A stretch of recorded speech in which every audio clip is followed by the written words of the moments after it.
Some scandals are so massive that they're simply hard to believe. But this one is true.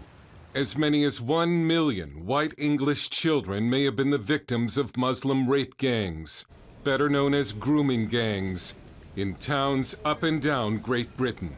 Policy analyst George Igler. I mean, when you counter an issue that is just so unbelievable, just so outside your frame of reference and understanding, the immediate human reaction is just not want to believe it at all. Perhaps even harder to believe is that while there have been prosecutions, British authorities have still not stopped this criminal activity. There's a particular problem involving Pakistani heritage men who target young, vulnerable white English girls. Not my words, but a member of Parliament, Jack Straw, who also said these Pakistani heritage men view white English girls as, quote, easy meat. This is when some shout racism, but here are the facts. Calculations based on convictions show that a British Muslim male is 170 times more likely to be part of a sex grooming gang than a non-Muslim. And there are no recorded instances of non-Muslims doing this to Muslim girls as part of a criminal enterprise. In one local jurisdiction, it was estimated that 6 out of 7 Muslim males either knew about or were part of a grooming gang.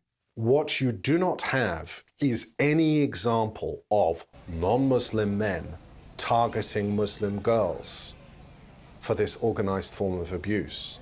So the argument that this crime exists everywhere is not only false, but is being deliberately cultivated by the media and by the government inquiry that is kicking the can down the road.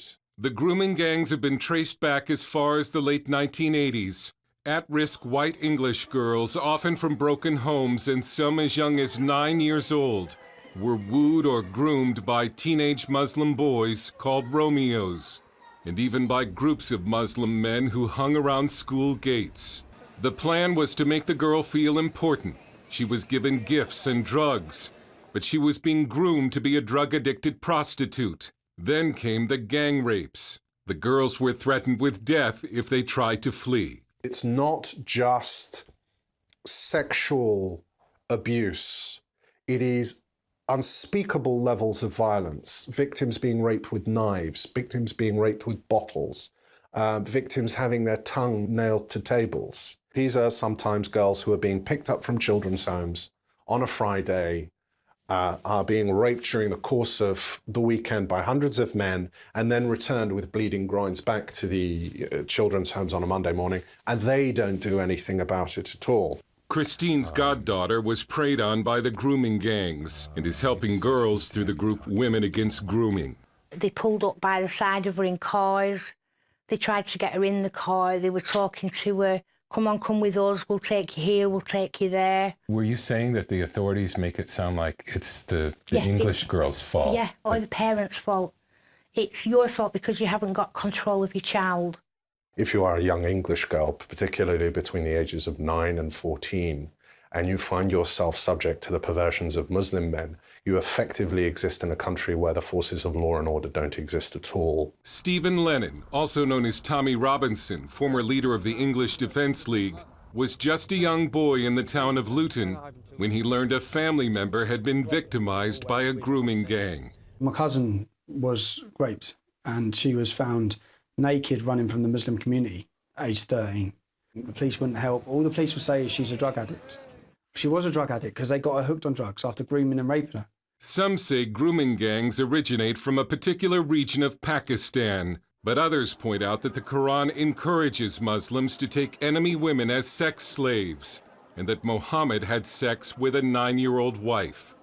ISIS defends sexual slavery as Islamic, saying enslaving the families of the infidels and taking their women as concubines is a firmly established aspect of the Sharia, or Islamic law.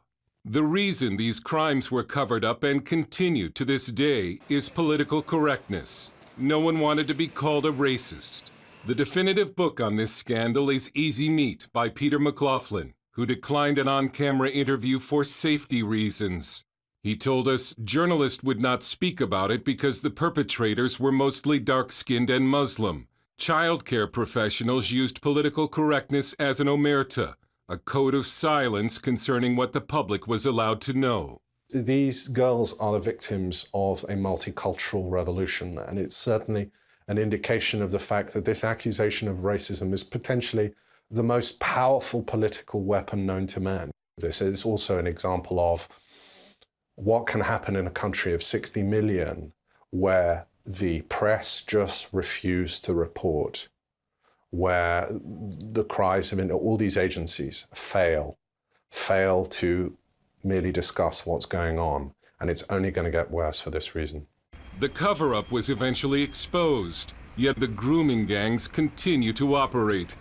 One victim told a British newspaper, "Nothing has changed, not in the slightest. It's still the same scale as before." They get sexual kicks out of ruining the most precious possession that those people have, their daughters. Stephen Lennon warned that there will be repercussions. But there will be a lot of blood spilled in this country, and it'll be on the hands of our leaders.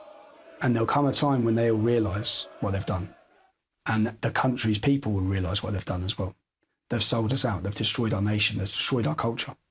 Dale Hurd, CBN News, London.